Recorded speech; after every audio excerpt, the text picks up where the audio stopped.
Feathers are some of the most remarkable things ever made by an animal. They are gorgeous in their complexity, delicate in their construction, and yet strong enough to hold a bird thousands of feet in the air. Like all things in nature, feathers evolved over millions of years into their modern form. It can be hard to imagine how this could have happened. After all, what did the intermediate forms look like? What good is half a wing, festooned with half feathers? Thanks to science, we now know that birds are living dinosaurs. You can see the kinship in their skeletons. Certain dinosaurs share some anatomical details with birds found in no other animals, such as wishbones.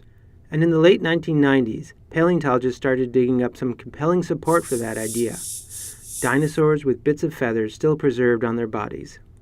Since then, scientists have found dozens of species of dinosaurs with remnants of feathers. Some were as small as pigeons, and some were the size of a school bus.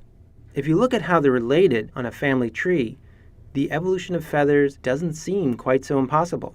The most distant feathered relatives of birds had straight feathers that looked like wires. Then these wires split apart, producing simple branches. In many dinosaur lineages, these simple feathers evolved into more intricate ones, including some that we see today on birds. At the same time, the feathers spread across the bodies of dinosaurs, turning from sparse patches of fuzz into dense plumage, which even extended down to their legs. A few fossils even preserve some of the molecules that give feathers color. They reveal a beautiful range of colors: glossy dark plumage, reminiscent of crows, alternating stripes of black and white, or splashes of bright red.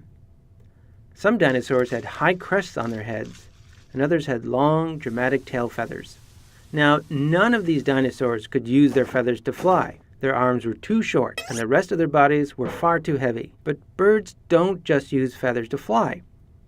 A woodcock uses feathers to blend in perfectly with its forest backdrop. An ostrich stretches its wings over its nest to shade its young. A peacock displays its magnificent tail feathers to attract peahens. Feathers could have served these functions for dinosaurs too. Exactly how feathered dinosaurs took flight is still a bit of a mystery. But if a small feathered dinosaur flapped its arms as it ran up an incline, its feathers would have provided extra lift to help it run faster. This accident of physics might have led to the evolution of longer dinosaur arms, which would let them run faster and even leap short distances through the air. Eventually, their arms stretched out into wings. Only then, perhaps 50 million years after the first wiry feathers evolved, did feathers lift those dinosaurs into the sky.